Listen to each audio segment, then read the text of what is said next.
if I was to give you guys an idea of how the Sognefjord looks, if you imagine my upper body to be like the North Sea, and my arm was the Sognefjord, and each of my 5 fingers was a main branch of the Sognefjord. We're down here in my thumb around my nail at the southernmost branch in the Sognefjord, and the next branch up is the Aurlandsfjord, the Aurlandsfjord, the Lystefjord, and then the Aurlandsfjord.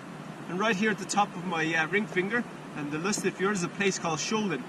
And from Skjolden all the way out to the North Sea is the longest distance on the fjord, and it's 204, 205 kilometers along, depending on where you measure it from.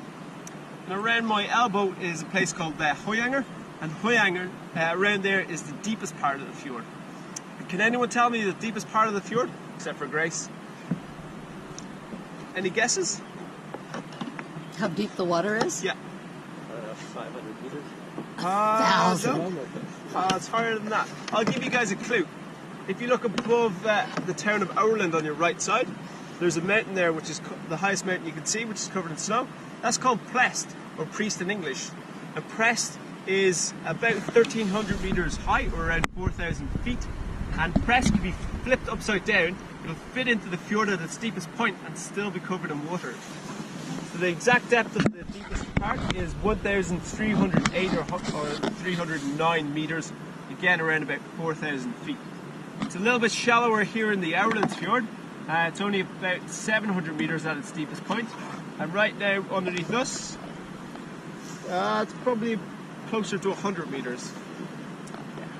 These particular fjords were finished off in the last ice age, which is around about 10-20,000 years ago. And at that time there was a massive glacier sitting over this land that was 2 to 3 kilometers thick. And you can imagine that much ice was also quite heavy. And as this glacier, if you guys look off to your left side, you'll see a seal. Just at your 7 o'clock. Do you see it? Oh, I see it. It's right over there. He's just off your left hand shoulder. Got his head popped up. What was it? A seal. It's a seal, yeah. There's actually a family of seals that live just behind us in this bay. It's quite often they have popped their heads up, so you keep your eyes peeled. Yeah, so as this glacier moved down through the landscape, it carved this U-shaped valley we're in today. And when it met the sea and the temperature started to rise, it melted and allowed the seawater to fall within. Eventually it disappeared off into the mountains above Flåm, leaving us with this fjordscape. And so by definition, a fjord is a narrow inlet that comes into land. Usually has steep-sided cliffs on either side and is created through glacial erosion. The key thing is also it's filled with seawater.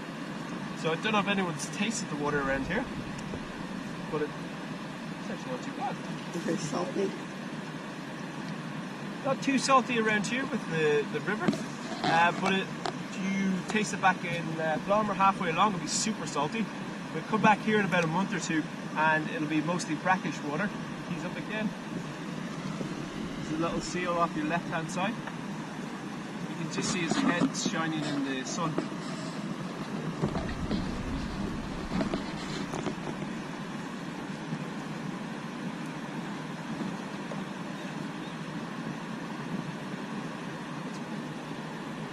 Where was I? Glaciers.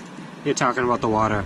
Oh yes, yes. Oh yeah, yeah. Yeah, so about a month or two there'll be so much fresh water in the fjords, the top layer will be mostly brackish or fresh water mixed with salty seawater. Has anyone got any questions?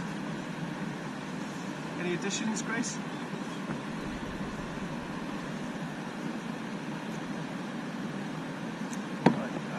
So guys, we'll head over to my right hand side and we'll just continue back along the shoreline.